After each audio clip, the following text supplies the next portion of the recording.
Shalom. This week's Torah portion is Parashat Eikev, the third Torah portion in the book of Dvarim, Deuteronomy, beginning in chapter 7 and verse 12.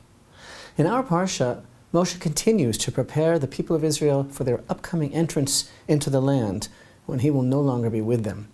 The portion is named for the second word in its first verse, Eikev. Moshe opens this Torah portion with a description of the reward that will follow for observing God's commandments. This shall be the reward, then the word Eikev, which means when or because, you hearken to these ordinances and you observe and perform them. The word Eikev we translate here as when or because, basically for lack of any other way of translating it so that the verse will flow. But actually, it's the Hebrew word for heel, as in the heel of the foot. This is a famous and outstanding example of the sometimes subtle and always profound messages conveyed between the lines in Torah, Hashem's divine code, that we are totally inaccessible from understanding if one is not studying in Hebrew, as we were intended to do. Our sages maintain a tradition, here cited by Rashi, that the word Eikev, heel, is employed to convey the idea that we should be careful to observe even those commandments, those mitzvot, that people tend to consider to be minor, to be of less significance or importance. Mitzvot that we tend to trample with the heel, to walk all over them, so to speak. But who are we to decide which divine commandments are more important than others in God's eyes? All of the mitzvot should be observed out of a motivation of love and reverence for God. But a person might tend to prefer some over others, perhaps deciding on one's own what's logical to me, or what isn't, or perhaps based on some other ulterior motives.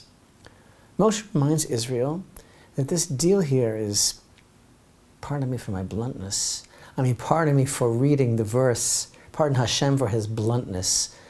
Moshe reminds the people that it's all or nothing.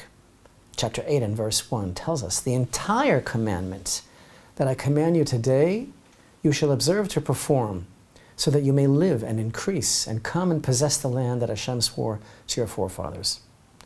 Once again, we must point out, for a man who did not consider himself to be a man of words, for a man who thought of himself as incapable of speaking, for a man who said he is heavy of mouth and heavy of tongue, Moshe's words are beyond being inspiring. They are electrifying, weaving intricately between reminders of Israel's past and things they must be sure to remember, such as Hashem's assurances and his promises, and the wondrous things that they have witnessed, and warnings of potential dangers, both internal, such as the danger of becoming haughty and forgetting Hashem and thinking that we've accomplished everything on our own through our own power, and external, such as following after the gods of others and worshiping them.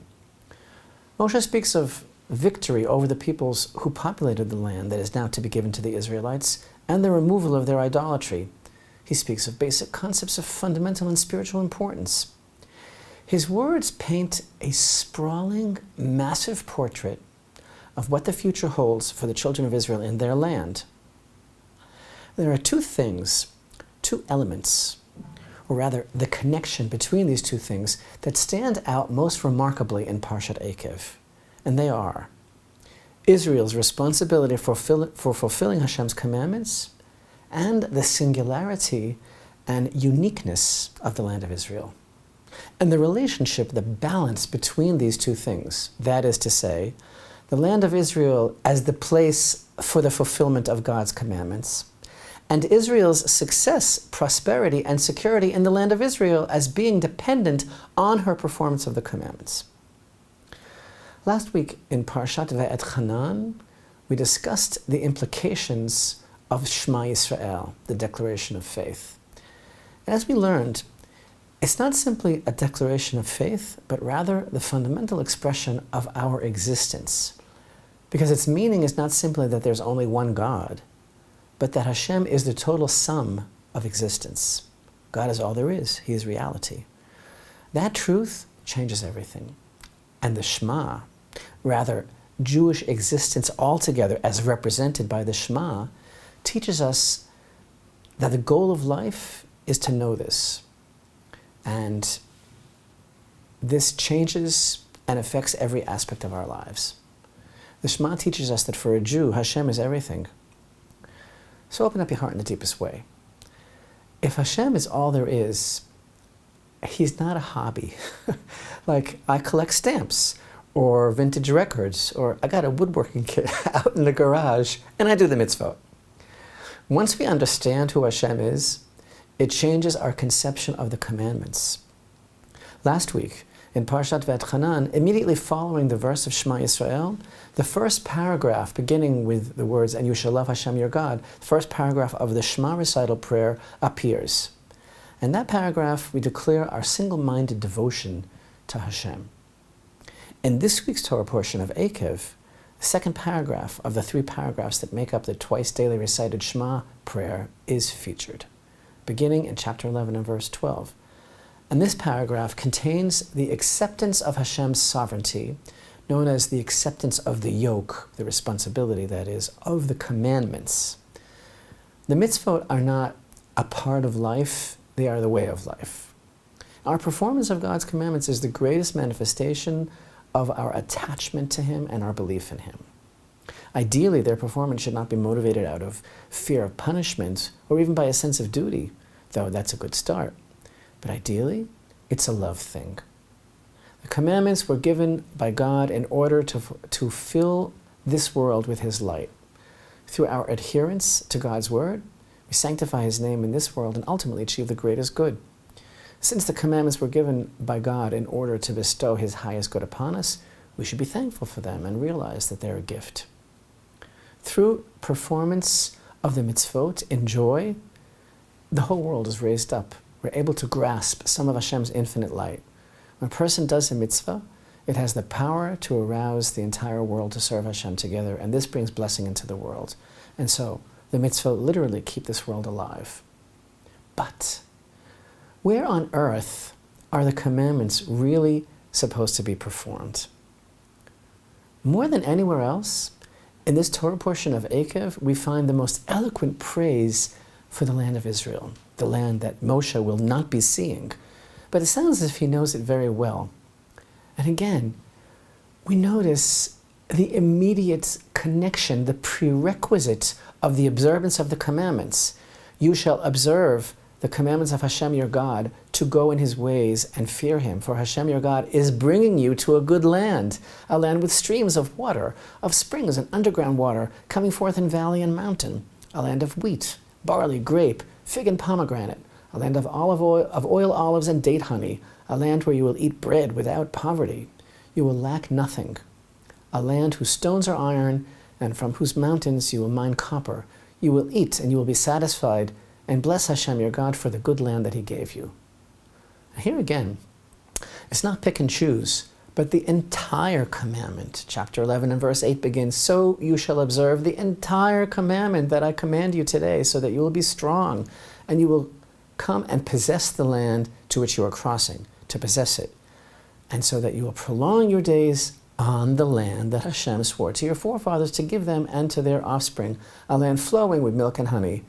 For the land to which you come to possess it, it's not like the land of Egypt, which you left, where you would plant your seed and water it on foot like a vegetable garden. But the land to which you cross over to possess it is a land of mountains and valleys. From the rain of heaven it drinks water, a land that Hashem your God seeks out. The eyes of Hashem your God are always upon it, from the beginning of the year to year's end."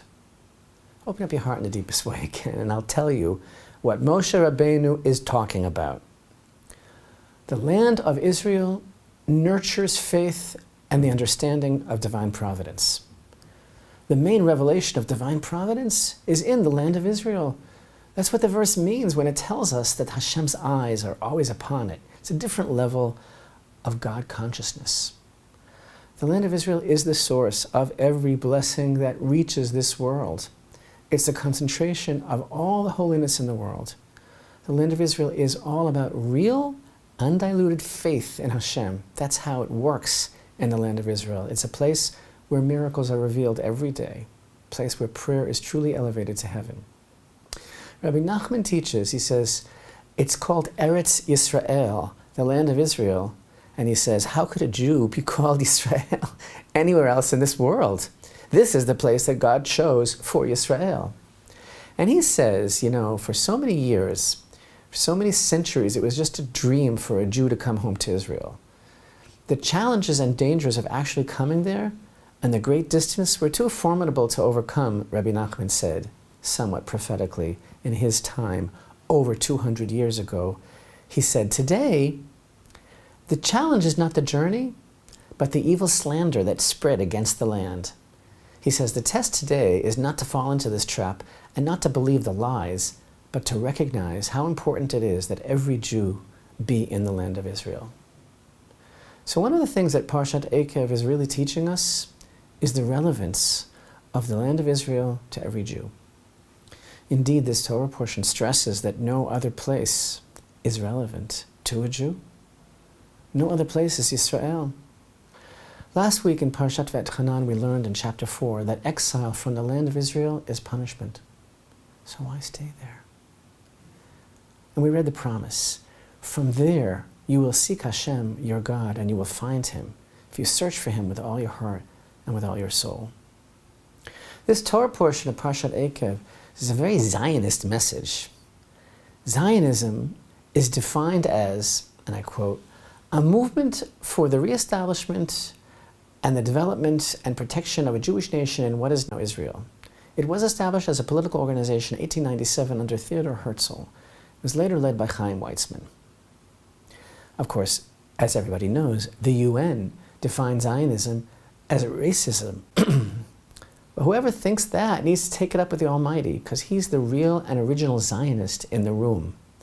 The word Zion appears in the Tanakh over 150 times. Sometimes it's used as a name for the city of Jerusalem. Other times for the whole land of Israel. Other times for the nation of Israel or for its collective soul. Some examples. Lamentations chapter 1 and verse 6. Gone from the daughter of Zion is all her splendor. Psalms 126:2. When Hashem will return the captives of Zion, we will have been like dreamers. Or Isaiah 12 and verse 6. Exult and shout for joy, O inhabitant of Zion, for the Holy One of Israel is great in your midst. The Hebrew word Zion, Tzion, means excellence, because when the people of Israel dwell in the land of Israel and perform the commandments of the God of Israel, it brings about a state of excellence for the entire world. That should be encouraged by the world then, no?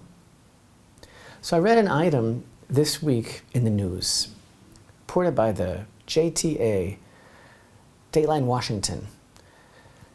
Airbnb removed a Chicago area listing after a prospective renter posted its prohibition on expressions of Zionism. Here's what the listing originally said. This apartment strives to be a safe space. No sexism, homophobia, Zionism, racism, classism, transphobia, xenophobia, fatphobia, or other hatred and prejudice is tolerated, said the listing that appeared earlier this month, advertising a bedroom in a massive loft located at the heart of Wrigley and Boylston. Guests who make the space unsafe or exhibit problematic behavior will be asked to leave without a refund, it said. So this person doesn't want Zionism or other forms of hatred in their apartment. God is the inventor, designer, and advocate of Zionism. I call the apartment owner's attention to this particular verse, one of my favorites, Isaiah 52, verse 7. How pleasant are the footsteps of the herald upon the mountains, announcing peace, heralding good tidings, announcing salvation, saying unto Zion, your God has reigned. The commandments and the land of Israel. The land of Israel and the commandments. The entire commandment and the entire land of Israel. This is the message of this week's Torah portion to every Jew. As we read at the portion's conclusion, for if you will observe this entire commandment that I command you, to perform it, to love Hashem your God, to walk in all His ways, and to cleave to Him, Hashem will drive out all these nations from before you, and you will drive out greater and mightier nations than yourselves. Every place where the sole of your foot will tread shall be yours, from the wilderness and the Lebanon, from the river, the Euphrates River, until the western sea shall be your boundary. No man will stand against you. Hashem your God will set your terror and fear on the entire face of the earth where you will tread, as He spoke to you.